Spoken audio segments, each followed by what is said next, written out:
Remember how the viral video of Magnus Carlsen's feet being touched by chess champion Bristi Mukherjee went viral?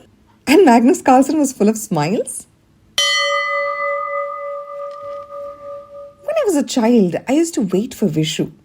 Not just for the festival, but for a small moment that belonged only to me. My younger brother would come to receive his Vishu Kainirtam. And before that, he would touch my feet. I still remember how special that felt. Because until then, I was always the one touching everyone else's feet and no one ever touched mine. And one year, he held my feet tightly with a full Sashtanga Namaskaram and looked up at me, smiling with all his teeth showing, and asked, "Is this much enough, Didi?" That moment stayed with me. Not because I felt powerful, but because I felt held. Then recently, I heard something that unsettled me. In a school that had organized a Matru Puja where children were invited to express gratitude to their mothers, one parent chose not to let their children participate. The reason being, touching the feet of elders felt beneath their dignity. I was taken aback, but it also made me wonder, what does this gesture really mean? Is it about submission? Or is it something else that we may have slowly forgotten? In many Indian homes, touching the feet of elders is a quiet way of saying, "I see you. I acknowledge your journey. I am grateful for what you have given me." When we look at this gesture more closely, there is also a very interesting scientific dimension to it. Our body is filled with networks of nerves that begin from the brain and extend all the way to our fingertips and toes. When we bend down and touch someone's feet, and they place their hand on our head, a loop of physical contact is created, more like a bioelectric circuit.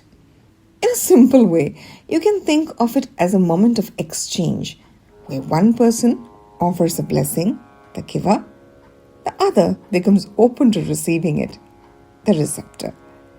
The hands become the point of connection, and the posture itself brings a certain stillness to the body. And perhaps that is why the feet hold such significance. They are the foundation of the body.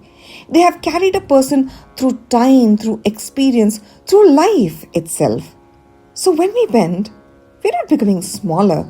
We are choosing to recognize something beyond ourselves.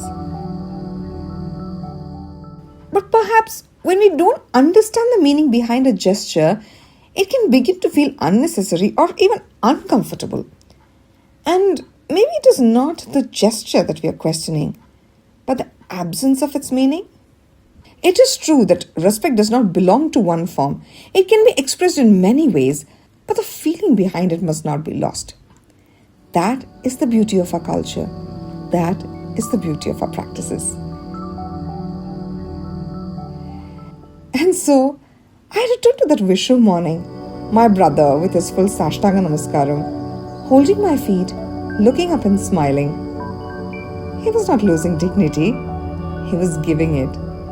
He was not becoming smaller, he was completing a moment of connection. Maybe touching the feet of elders is not just about tradition, but about remembering how to express gratitude with sincerity.